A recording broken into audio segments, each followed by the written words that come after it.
Alright, so let me shoot out the Reaper build.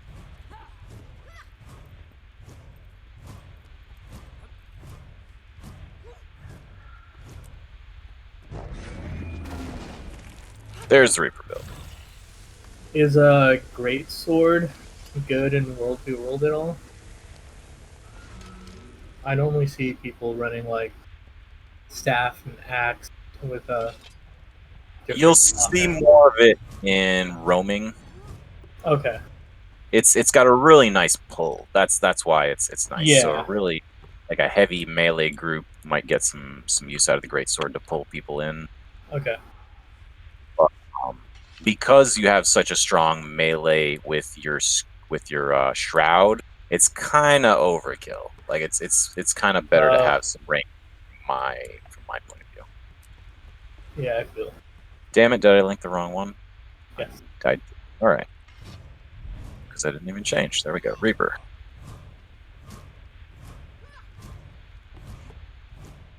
Arr.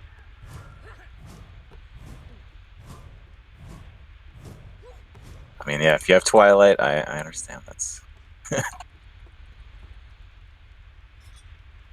So with this one, Rune of Trooper is an option, but the same gear is totally fine. I mean, if you Rune of Vampirism is really, really nice. Really, really, really, really nice. So, and I didn't mention this with the Scourge build, but it applies either way. The Rune of Vampirism, you've got power, you've got vitality, and it restores health upon killing a foe. People are dying all the time. And that 10% that when people die gets applied to barrier because of your blood bank skill. So as people are dying, you're getting more and more barrier. It's kind of a chain thing. Scholar's nice. Scholar's highly recommended in meta battle and stuff. I don't find it realistic most of the time because it requires you to be above 90% health. And realistically, you're not going to be there most of the time. In a perfect world, that's definitely going to be your like max DPS option, but you know, if you're getting hit a little bit, it's going to drop it quite a bit. Ferocity's nice. Yeah, there's a couple good power runes. Fireworks is another good one. Eagle or Eagle I like, yeah.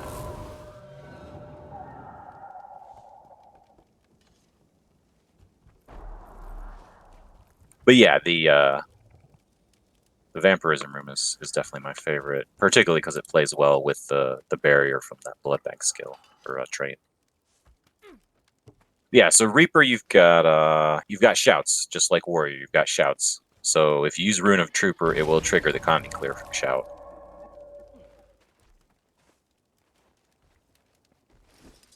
You would be playing with the Wells just like you play with Scourge. Wells, Wells, Wells. That's your big boon corruption with Reaper because you don't really have the boon corruption that you have with your Scourge.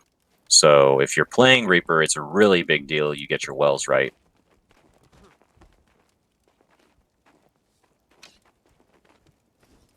Spite is played a lot instead of blood. Looks like you got transfusion, which is, yeah, people use that for more of a support build for pulling people in that are downed. But I mean, the full damage you would go Spite Soul Reaping. Like Spite Soul Reaping is the 100% damage option. You'd skip blood totally. So, good question. So, there are people that would say run triple Wells, and that is your highest damage option on paper. I wouldn't touch Signets. Signets are not the like that, but with I see what you're saying. Right. Yeah, that's your max damage Reaper build to the face, yeah. Yeah, you are a weakling is for the stun break. I don't believe in having any build without a stun break. If you get really good and you don't need them anymore, fine, take it out. But definitely to start, everybody have a damn stun break. Another one that would be an option in there would be like Spectral Armor or Spectral Walk. But the Shout, just because you have a Shout trait, works really well.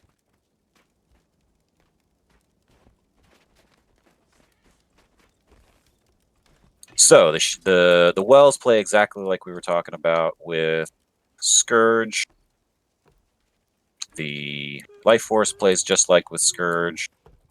The only added components are the Shouts, which hit stuff around you and Life Siphon to you, and then the Reaper Shroud, which is fucking fun. So the whole Shroud game is using the 2 to push in and spinning like a crazy person. You can layer in your 2 and your 5 for some CC, but the main thing is the push skill and the spin. So that gives you a great way to follow a bubble. If there's a bubble happening, if we're full pushing, if we're going melee, then you're going with your Shroud. If you can get your wells off first, kind of set that up and put the wells, put the fight where the wells are. Just build the left one. You don't have to supply.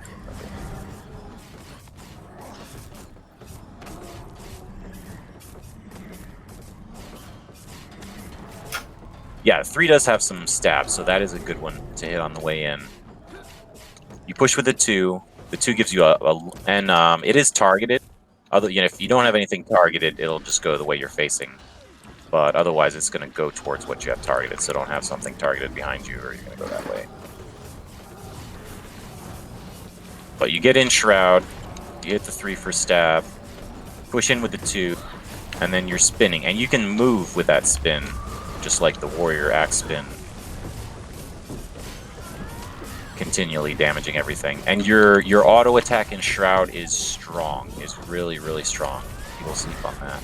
Let's just damage the gate. We're going to PvD these gates are a little bit real horrors.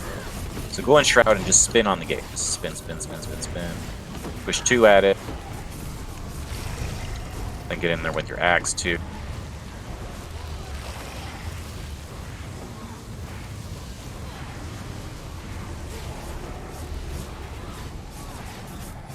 So there's a little bit of a game of managing your life force, more so than with Scourge, because you want to be able to go back into Shroud again and hit him with your spin. And so you kind of are in and out sometimes where, and the tag, if the tag is good, they'll be doing this too, but you're pushing in with your Shroud, your 2 skill, you're in there, you're spinning, and then eventually you're going to run out of juice, you're going to run out of life force, unless things are going really well. So then at that point, you might have to step back a bit, go with your staff, build up your life force again, drop some wells on them, and then you're good again, and you can go back to Shroud, and you're on your spinning. There's a little bit of a flow to it. You can't just like drop all your damage and stand there and expect to win. You have to hit some, kite back a bit, hit again.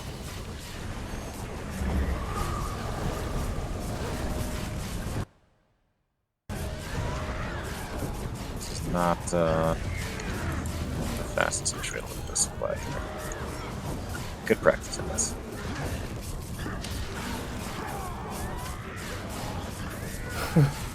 Yeah, definitely not on the gate. Alright, we got an NPC here. Wreck him.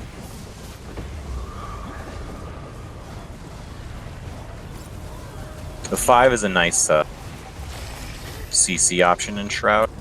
It gives you a field as well to get some combos off of. And your elite Shout is nice for getting some chilled on him for some light CC stun when you're actually in the fight, but you're not in Shroud when you're up close.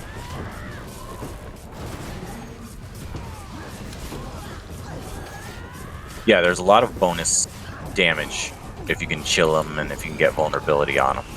So the more you can chain that stuff, work out some combos while you're in Shroud, the more it's just going to go up. But it pairs really, really, really, really well with the Warrior Bubble. If we can play it right and get our timing on with a warrior bubble and then a Reaper spin, that's those melee pushes that nobody survives. If you can time it right, so people can't stand it. You do not have the option to stand there. You have to.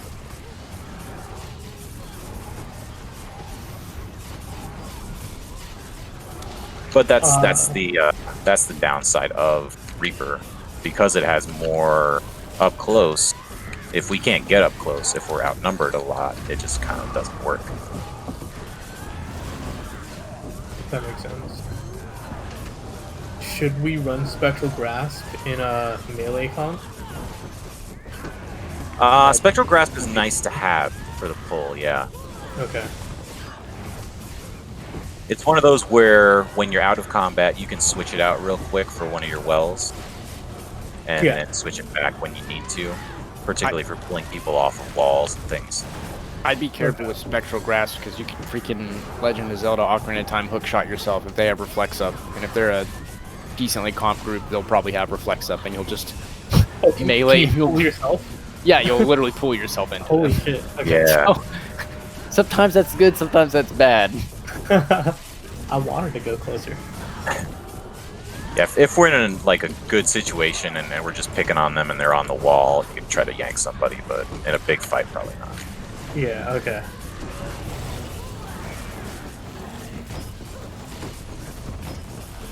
Get there. How's that DPS meter? Solid 300s.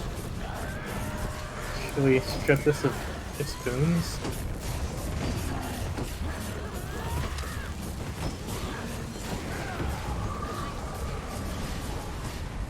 Generally try to keep any training to 30 minutes, but I guess we added on a bit extra with the Reaper, so it counts for 2.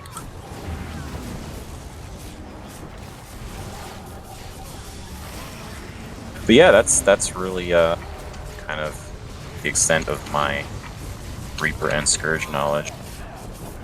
I don't know if Puppet has any extra words of wisdom. Don't die, stay on tag. There you go.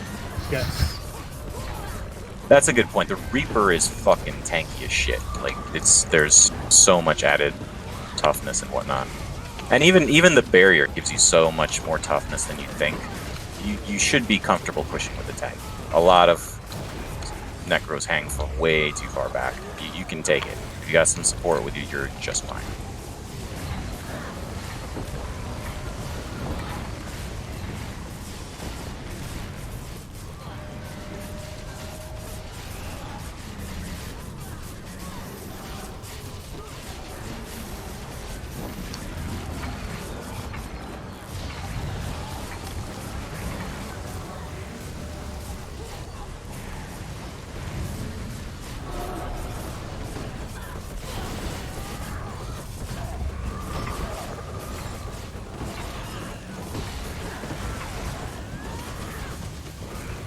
Slightly faster sometimes.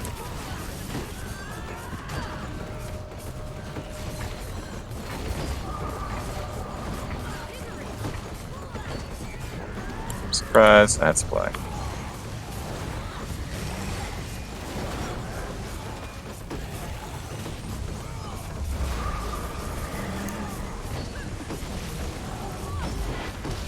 So, Puppet, you feel like tagging tonight, or are you not feeling it? I'm probably not feeling it right now. I think I'd do it like next week. There's just been a lot going on, so. Right on. Are you gonna be tagging tonight at all? Man, I don't know. It's probably gonna be a little blobby, to be honest. Yeah, so I was sitting there thinking like, maybe just take this week off because of the Halloween and, you know, just chillax a little bit. Yeah. I'd be down like next Friday though. I'll be more prepared and I would be totally down. Put it on my schedule. Pencil it in.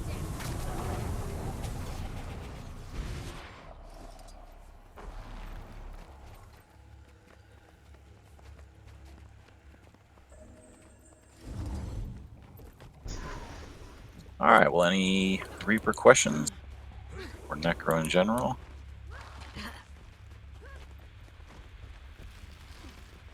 I think I'm okay. Alrighty. Well, thanks for coming, guys. And yeah, if you got that recorded, awesome. Would be glad to have other people see that couldn't make it.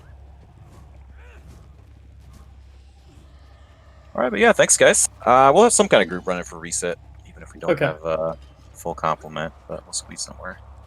Yeah, if you guys have some feedback or whatnot, let me know. Okay. Squatting up in about an hour, right? Yeah, that lines Okay. All right. Thank you for the time, Kriff. Thank you for the training. Yeah, thanks for the help. Was fun. I'll catch you guys soon. See you. All right.